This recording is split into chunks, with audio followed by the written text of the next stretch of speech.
চট্টোপাধ্যায়কে গ্রেফতার দেখালো সিবিআই। এই মুহূর্তের সব থেকে বড় খবরের দিকে নজর রাখবো।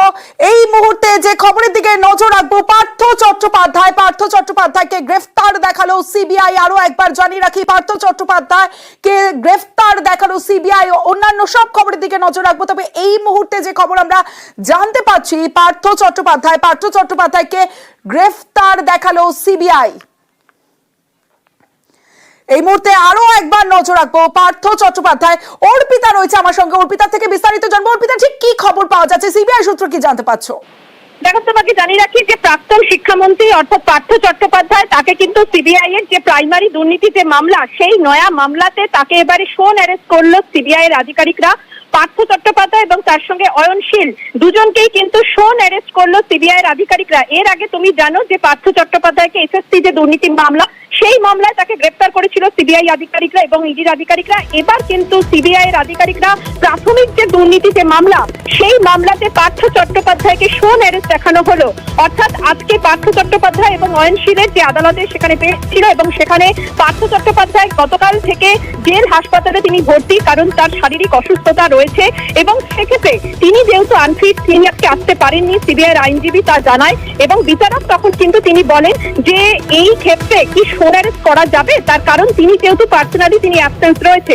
সেক্ষেত্রে সিবিআই আধিকারিকরা এবং তাদের আইনজীবীরা তরফ থেকে জানানো হয়, যেহেতু তারা পিসি বা সিবিআই হেফাজতে নিচ্ছে না, তারা যেহেতু ইন্টারোগেশন করার জন্য তারা জেলে তারা যেতে চাইছেন, ফলে এক্ষেত্রে কিন্তু কোনো বাধা নেই। এরপরে বিচারক তিনি সিদ্ধান্ত নেন যে যেহেতু সিবিআই এই নতুন মামলায় অভিযুক্ত করতে চাইছে পার্থ চট্টোপাধ্যায়কে, তার কারণ তার বিরুদ্ধে বেশ কিছু তথ্য পেয়েছে সিবিআই আধিকারিকরা এবং তিনি অলরেডি জেলবন্দি রয়েছেন অন্য একটি মামলাতে, তাই এই মামলাতে তাকে শোন অ্যারেস্ট দেখাতে কিন্তু কোনো অসুবিধা নেই। এবং সেক্ষেত্রে বিচারক তিনি কিন্তু পার্থ চট্টোপাধ্যায়কে ভার্চুয়ালি তার সঙ্গে কথা বলেন এবং গোটা বিষয়টা কিন্তু জানান এবং বিচারক তিনি বলেন যে এই ক্ষেত্রে যেহেতু সিবিআই নতুন একটি মামলা অর্থাৎ প্রাইমারি দুর্নীতি মামলাতে তাকে গ্রেফতার করছে অর্থাৎ শোন অ্যারেস্ট দেখাচ্ছে, সেক্ষেত্রে তাকে ফিজিক্যাল অ্যাপিয়ারেন্স না হলেও চলবে, কারণ তারা নিজেদের হেফাজতে না চেয়ে তারা কিন্তু জেসি বা জেল হেফাজতের জন্যই তারা আবেদন করবে। তবে জেল হেফাজতে তাকে জিজ্ঞাসাবাদের জন্য সিবিআই এর তরফ থেকে আজকে শোন অ্যারেস্টের পরে একটি আলাদা করে আবেদন করতে হবে কোর্টের কাছে এবং তা অ্যালাউ হলে তবেই কিন্তু সিবিআই আধিকারিকরা জেলে গিয়ে তাকে জিজ্ঞাসাবাদ বা তাকে জেরা করতে পারবে। একই বক্তব্য কিন্তু অয়নশীলের ক্ষেত্রেও, অর্থাৎ প্রাথমিক যে দুর্নীতি মামলা সেখানে ষড়যন্ত্র এবং তার সঙ্গে প্রতারণা সহ একাধিক যে মামলা ছিল প্রাইমারি দুর্নীতি মামলায়, এবার সিবিআই আধিকারিকরা এই প্রাক্তন শিক্ষামন্ত্রী অর্থাৎ পার্থ চট্টোপাধ্যায় এবং অয়নশীল দুজনকেই কিন্তু শোন অ্যারেস্ট করলো সিবিআই এর গোয়েন্দারা এবং সেক্ষেত্রে বিচারক অর্থাৎ তিনি কিন্তু তারপর এই শোন অ্যারেস্টে তিনি অ্যালাউ করেছেন এবং আপাতত তারা জেলবন্দি তারা থাকছেন। তবে জেলে গিয়ে জিজ্ঞাসাবাদ বা জেরার জন্য সিবিআই কে নতুন করে একটি আবেদন করতে হবে এবং সেই আবেদন মঞ্জুর করলে তবেই সিবিআই আধিকারিকরা পার্থ চট্টোপাধ্যায়কে প্রাইমারি নিয়োগ যে দুর্নীতি মামলা, সেই মামলাতে নতুন করে গিয়ে তারা ইন্টারোগেশন বা তারা জেরা করতে পারবেন।